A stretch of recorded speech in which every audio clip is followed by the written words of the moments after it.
YouTube? So today we're going to, on the dresser build, we're actually going to move to the feet and start building the feet for the dresser. I'm actually going to toss out the entire alignment pin idea for the reason that I really do need to get the dresser finished and into the bedroom itself. So it is going to take a lot more time than I'd like. So instead I'm going to stop that process.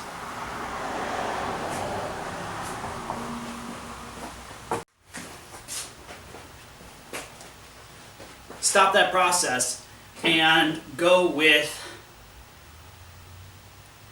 more simplicity. Because the more I complicate it, the more things could go wrong. So I'm just going to throw that out the window, and instead I'm just going to put it together just using the pocket holes and the 90-degree clamps I used for the video to show you guys how it looked. Other things that need to get done, I have not built the center shelves at all, but my thought is when I'm looking for storage boxes, I noticed that for the center where I wanted to do socks and undergarments, having that giant box didn't seem to fit. So instead, I might actually, instead of having a center one shelf, I might break it into two shelves so that we could do smaller boxes in that space. Because it would look weird if you had these giant storage boxes for all of our clothes, and then in the center, you have these itty bitty boxes for this giant empty space sitting there. So I'm going to edit the design after we put it together in the room. And I know that seems kind of, what's the word, non-standard practice, but I think I might get a better result out of it. So with that said, let's get to constructing the feet today. So the first thing I did was I went through all my hardware drawers to find some threaded rod for my inserts. So these guys here are going to screw into both the feet and the base of my dresser so that I can screw them together and take them apart as needed. This is just a good way of fastening legs to a desk, legs to the dresser, because again, it's going to be a nice tight fit, and over time it won't wobble out. Now, in the previous video, I had talked about doing 6 feet or 5 feet.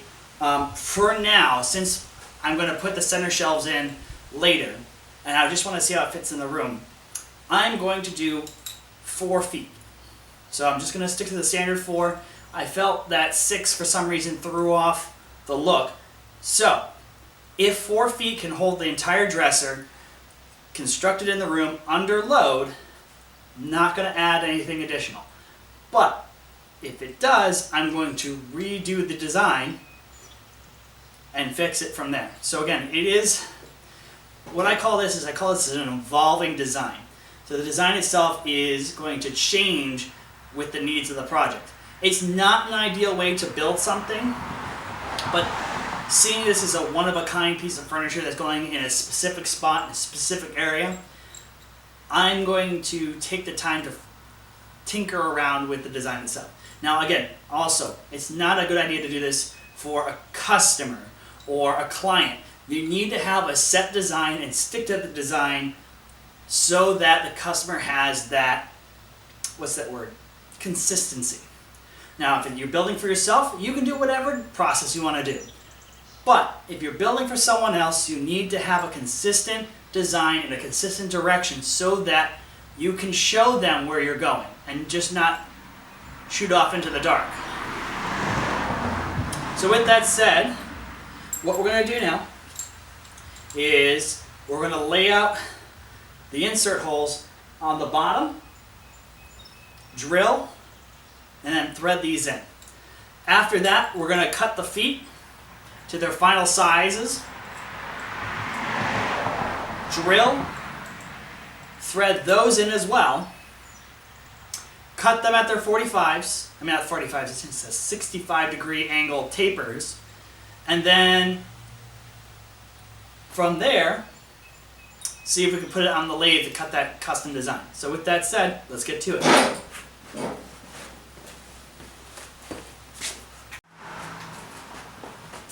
So my threaded hardware fits inside the bottom without protruding through the other side, so that's perfect. The other thing is I need to line up the feet, and I can't put them on the edge because that just looks weird. So I need to find a number that allows me to put the feet in far enough where it gives me a nice even overhang, but at the same time it doesn't look, what's the word, off. So I need to find, based off of looks, is what is the perfect distance from the outside edge in and the perfect distance in from the two edge pieces to line up my piece. Right now, I personally like to do even numbers. So let's do 4 inches in from the edge. What does 4 inches from front edge look like? So that's an even 4 in, 4 in center line. So the center point is 4 inches, 4 inches, 4 inches, 4 inches. Now, keep in mind, in the back it doesn't matter. I could go with 3 inches or 2 inches. What's going to be probably seen in the front more is this front foot. So let me just set up the other one at 4 inches. So 4 inches by 4. 4 inches. And what I'm going to do is I'm going to step back away from it and take a look at it and see if I like it.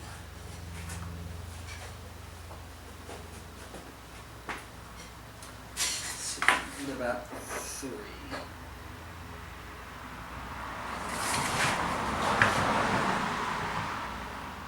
Three inches. 3 inches.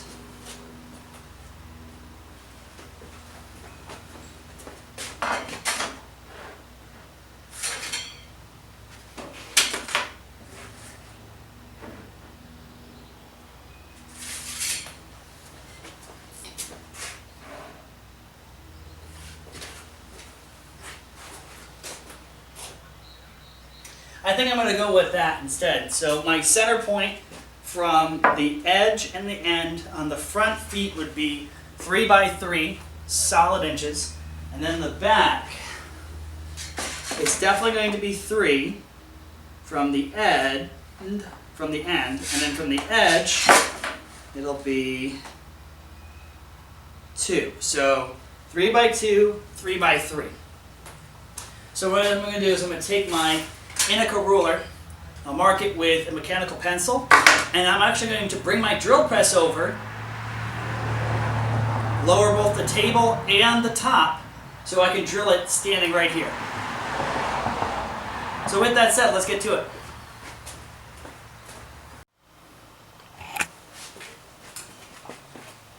So I just laid out the 3 by 3 center points in the front and the 2 by 3s in the back. Now I'm going to take my drill press, I'm going to zoom out, and I'm going to bring it over. I'm going to lower the head of the drill press and the table down to this height, so now I can drill my insert in. One other thing I'm going to talk about too is I made this custom threaded insert jig. So what it allows me to do is it allows me to hand crank in my thread without having to worry about it going in at an angle. Alright, so with that said, let's drill the hole.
So what I'm doing right now is I'm setting the drill bit so that I don't go below, so I don't punch through the bottom piece of my table. So I'm going to give a little bit of extra just in case.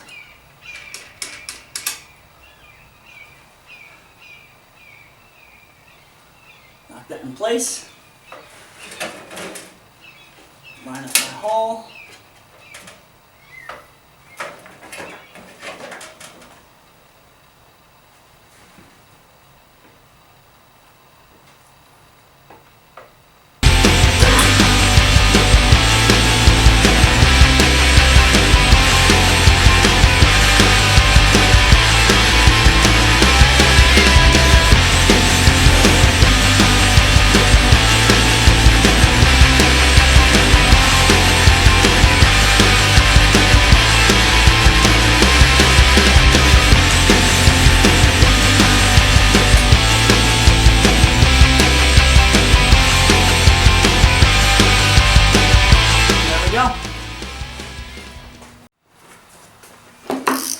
So I'm going to come in and see if it fits. Let's see. Seems to be on a size off. So I'm going to re-drill that hole with a larger bit. Now that I have a new drill bit in, I got to raise the head of the drill press up. I'm using this quick clamp to raise it up, because this whole thing, this whole top piece is somewhere in the realm of like 105 to 110 pounds. There's no way I'm just going to just lift this without hurting my back. So I have it all set up. I'm going to realign the hole.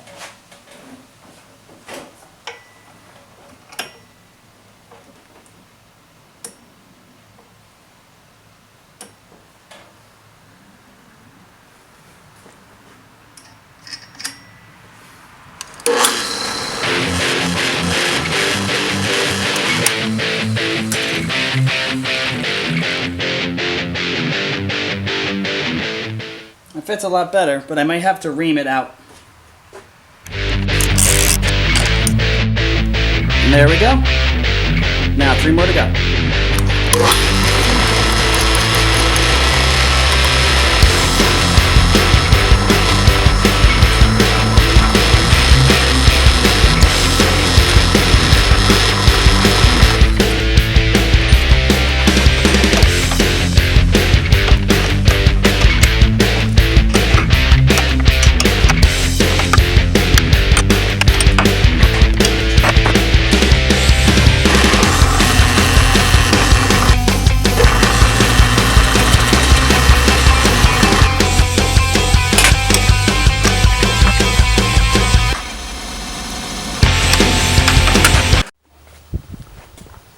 So what I'm going to do is I'm going to set up a stop block on my chop saw.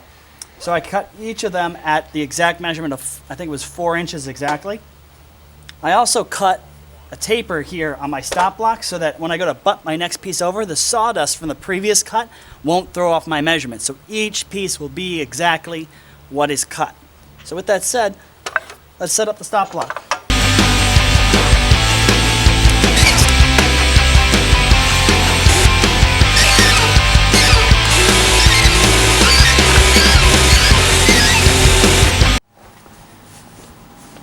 So what I did was I cut a test block for what I'm going to do next. Is I want to cut that very shallow 65-ish degree cut up the workpiece. So I'm going to do it on a test piece here first and see if I can prove the concept of doing it on the chop saw itself. So what I'm going to do, loosen my stop block, reset.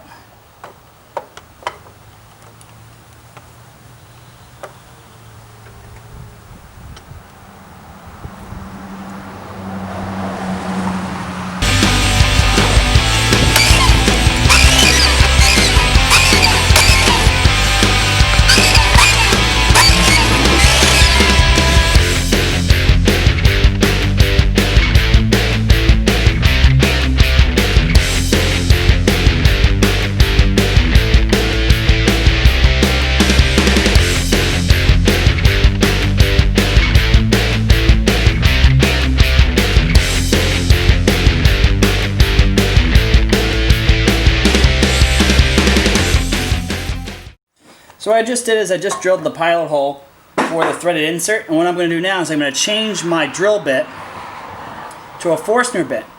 And what that'll allow me to do is I want to put glides in the bottom of the dresser so I don't scratch my floor. And I'm using a Forstner bit to create a little center, and then I can nail this in to my bottom of my feet, creating a glide bottom piece that fits nice on the foot. So what I'm going to do that on the reverse side, and I'm going to replace my drill bit. So with that said, let's get to it.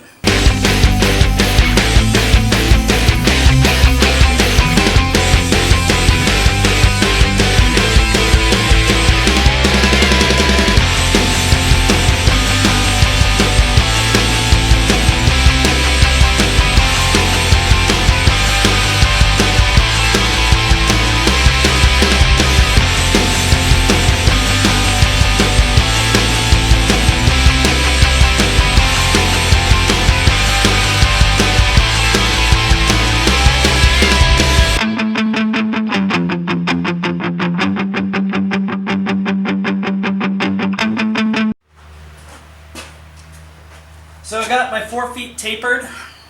I got them countersunk counter pilot hold on one side, and I got a countersink for my glides on the bottom. And I went to go put the foot flat on the project, and I realized that the thread was sticking up. So what I had to do is I had to countersink inside the foot in order for it to sit flush to the surface. So what this means is when I put the thread in, I need to put it a lot lower in the workpiece so that when they meet together, I'm threading it flush to the surface of the dresser. The other thing too is the blocks were not perfectly square, and as a result, if I were to try to spin these and cut that little notch in I wanted to, it's not going to come out nice, and it's going to wobble. So instead, what I'm going to do is I'm going to stop today's video. We're going to sand back these legs next time, countersink a little bit, thread them, and attach them to the dresser. See how they go. Once that's done, we'll finish these, and then we're going to go inside and actually start putting the dresser together.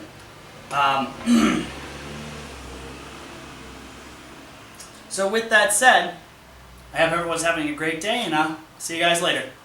Bye.